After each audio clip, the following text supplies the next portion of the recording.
Κατάλαβες πώς βγαίνει το workforce. Για να μπορούμε λίγο να τα επεξηγήσουμε αυτά.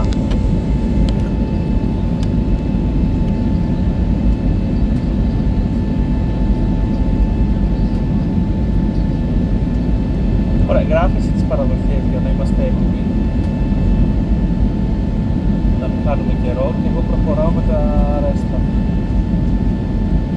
Έχουμε χώρο στο αεροπλάνο. Σας παρακαλούμε να παραμείνετε στις θέσεις σας με τη ζώνη σας δεμένη με την ασβής φωτεινή ένδειξη προσδεθείτε.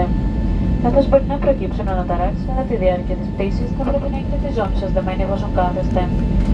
Όταν σβήσει η ένδειξη προσδεθείτε, παρακαλούμε να ανοίγετε τα δουλάπια με προσοχή και να μην πέσουν αντικείμενα. Υπενθυμίζουμε ότι το κάπνισμα δεν επιτρέπεται καθ' όλη τη διάρκεια της πτήσης και αποτελεί εκνομή ενέργεια. Το άπνισμα επίσης δεν επιτρέπεται.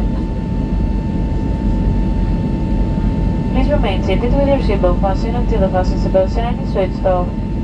As turbulence can occur at any time, please fasten your seatbelts while seated. When the fasten seatbelt sign is switched off, please be careful when opening the bins above your seats. Objects may have moved during the flight and might fall out. We would also like to remind you that smoking is not allowed at any stage of the flight and is considered an unlawful action. Vaping is also not allowed.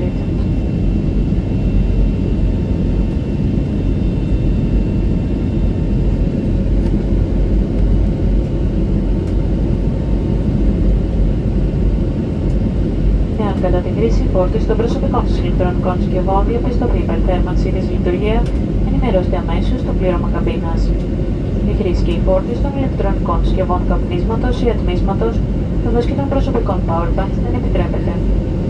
In case your personal electronic device develops a fault during use or charging or becomes unusually hot, please inform the cabin crew immediately. On-board use and charging of electronic cigarettes, vaporizers and personal powerbanks is also not permitted.